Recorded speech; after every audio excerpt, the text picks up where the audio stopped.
is better for everybody. It's better for the entire community. And you will see this proven again and again by our speakers this evening.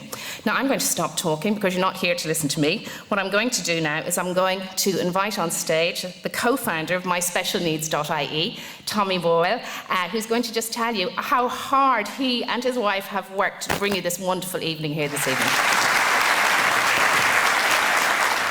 This evening has been hosted by MySpecialNeeds.ie, and this is a website that myself and Audrey set up in September 2009.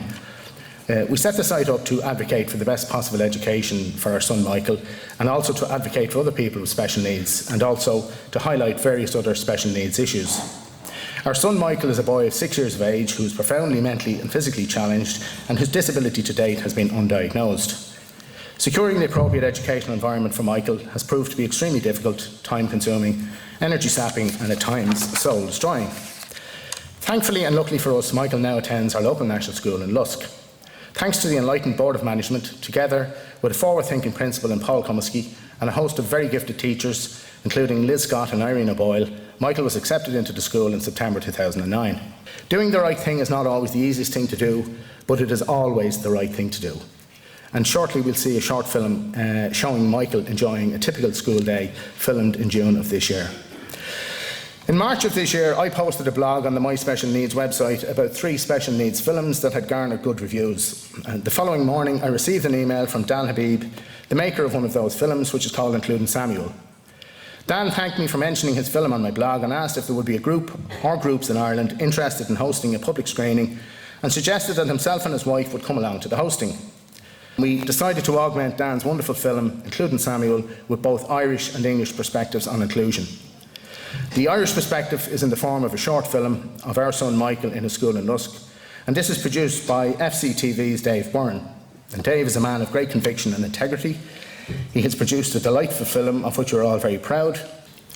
As part of our campaign to generate publicity for the event, Audrey wrote to many people, and one of those she wrote to was Colin Farrell. She wrote to Colin Farrell because she was aware from a Late Late Show appearance of Colin's that he was the father of a special needs child himself called James. But in particular, Audrey was struck by how passionate he was about his son's life and its significance, and his passionate belief that his son James' life was no less important than anybody else's. Colin responded to Audrey's letter, and after a long discussion, he immediately decided to endorse this conference and has made a commitment to further the cause of inclusion in Ireland when he returns to Ireland this coming December. Later we will see a short video message from Colin that he very kindly took the time to make and to send to us, and many thanks to Colin for that and for all your support.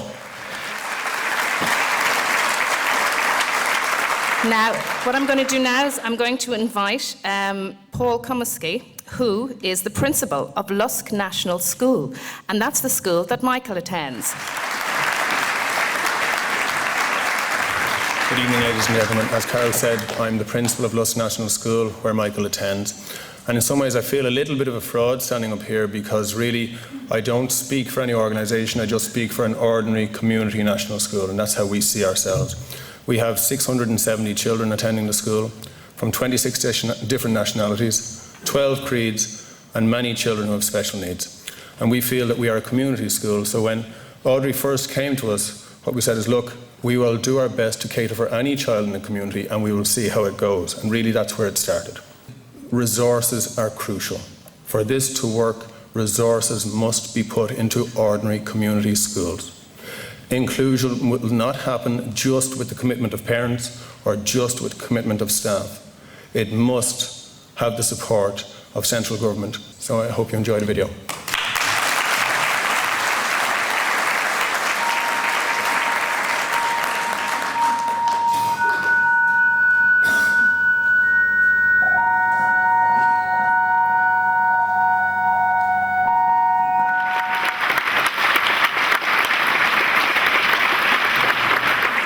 It's an honor to be on the program with these incredible people, and I don't want to go on very long because I think we'll have a lot more to talk about after we watch the film together. But I do want to just tell you briefly why I made this film. When Samuel was born and we realized he had a disability, there is no blueprint for what it means to be a parent of a child with a disability. And I know many people in the audience understand what I'm saying. That's why I'm so excited about a website like My Special Needs, because we need that type of resource to help guide us through this maze of the education system, the healthcare system, the legal system, all the things that are very confusing to you here in Ireland and certainly to us in the United States. Over a course of time, I realized I really wanted to create something, a documentary that would reach everybody of all abilities, but especially young people. I really wanted to reach young people with this, because when you have permanent change in society, it happens because the young people often lead the way. They see this as the way things should always be, and they won't go back. My wife Betsy and I have 2 boys, Isaiah and Samuel.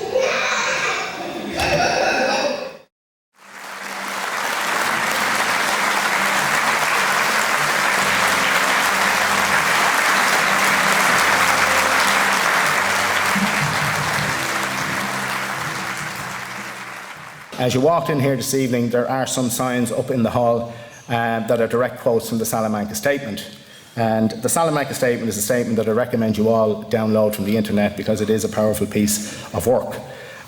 More than 300 participants representing 92 governments and 25 international organisations met in Salamanca in Spain in June 1994, and they were there to further the objective of education for all, and by considering the fundamental policy shifts required to promote the approach of inclusive education, namely enabling schools to serve all children, particularly those with special educational needs. Ireland was one of those countries who signed that statement.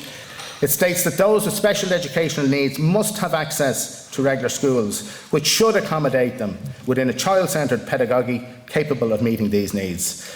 And finally, it states, regular schools with this inclusive orientation are the most effective means of combating discriminatory attitudes, creating welcoming communities, building an inclusive society, and achieving education for all. We at My Special Needs feel is a practical initiative that we feel has the capacity to greatly enhance the continuation of the implementation of Inclusion Ireland, and that is that of a national database. We believe that a national database of all services provided by all service providers should be established and organised by service provision and by geographic area.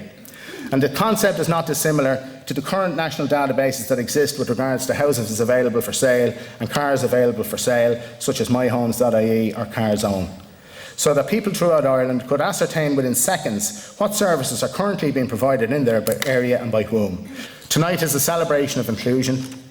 Tonight is about demonstrating that inclusion works. Tonight is about ensuring that we don't have to wait another 16 years for the Salamanca Statement to be implemented. As we all know, 16 years can be more than a lifetime for some people with special needs. Tonight is about raising awareness of inclusion, and ultimately tonight is about stimulating a national discussion on inclusion. I hope you enjoy the evening, and thank you.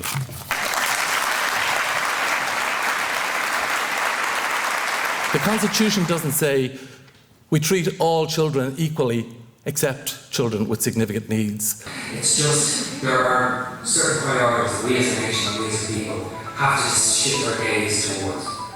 Full inclusion for children with special needs within the Irish school system is paramount in all those things. On the one hand, children have the legal right to an inclusive education. On the other hand, their parents have to fight for that right to be realised. Inclusion is a human right, and it's also the best place for you to learn. I'm 2 years into the department. I firmly believe in inclusion, and you can ask me right to prove that.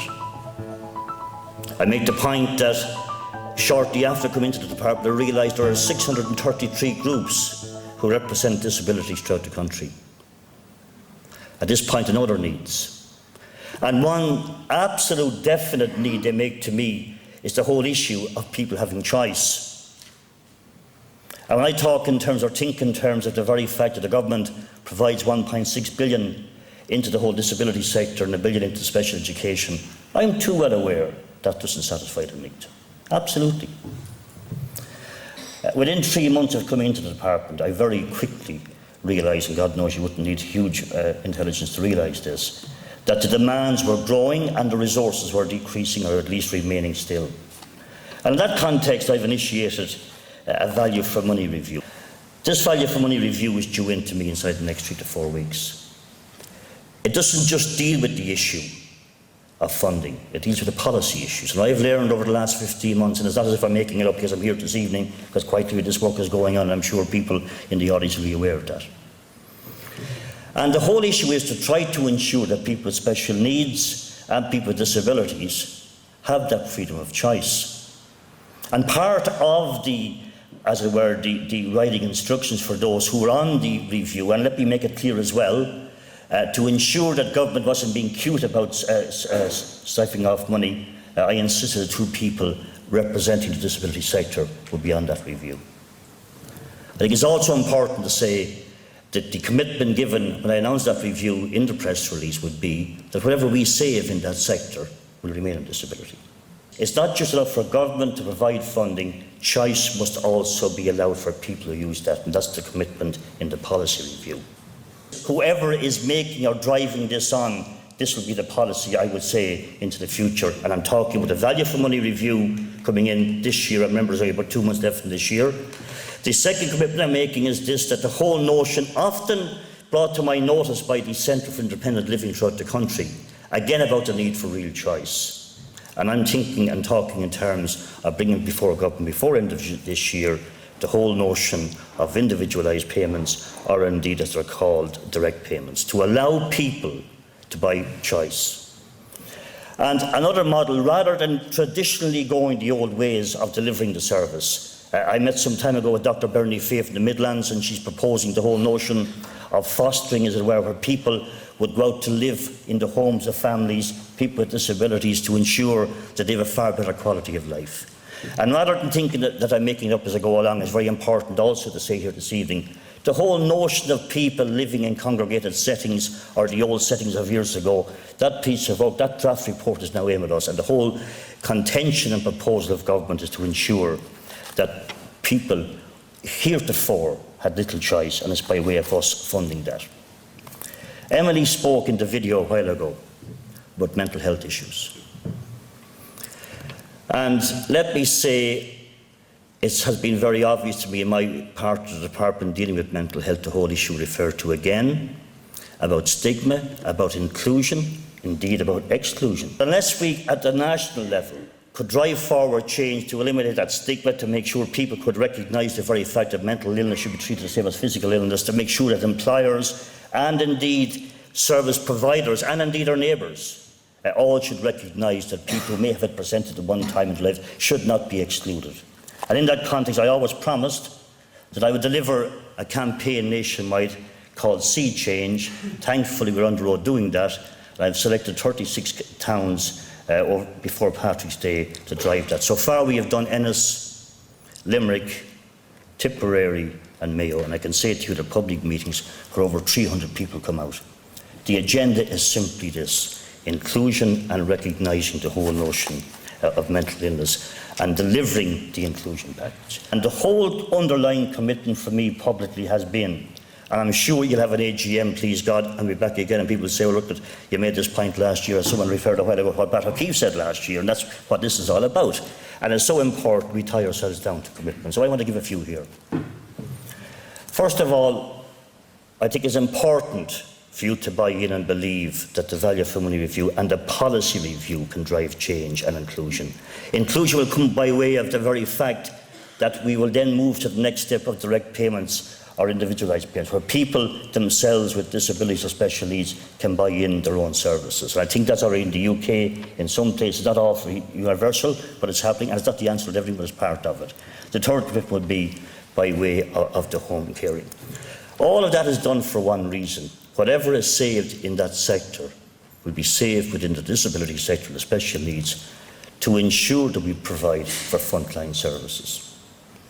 Let me say that as this piece of work goes on over these 2 months, I commit myself this evening to inviting Tommy and Audrey into the department someday inside the next maybe 2 to 3 weeks. I see tremendous sense in proposing to government by way of the database. And I'll give that my full support and commitment to see if I can secure the funding in the budget for that.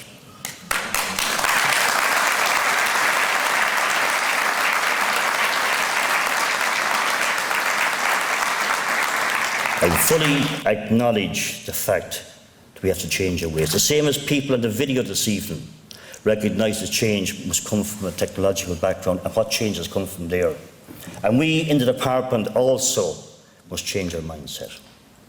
And it's not by way of saying this evening, I'm saying it by way of the value for money review and the commitment to change by direct payments, and more importantly, the Sea Change campaign by mental health.